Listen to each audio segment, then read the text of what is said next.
तोय, तोय से तोता, तोय से तोता।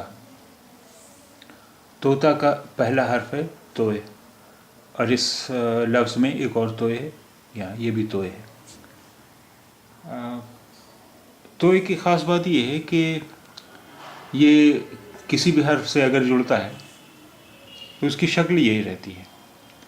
अगर शुरू में है लफ्ज़ के तो यही शक्ल रहेगी, अगर बीच में है तो बाद वाला हर्फ यहाँ से जुड़ जाएगा, पहले वाला हर्फ यहाँ से जुड़ जाएगा, लेकिन शक्ल इसकी यही रहती है। इसे आप कहीं भी आसानी से पहचान सकते हैं कि ये तोय है।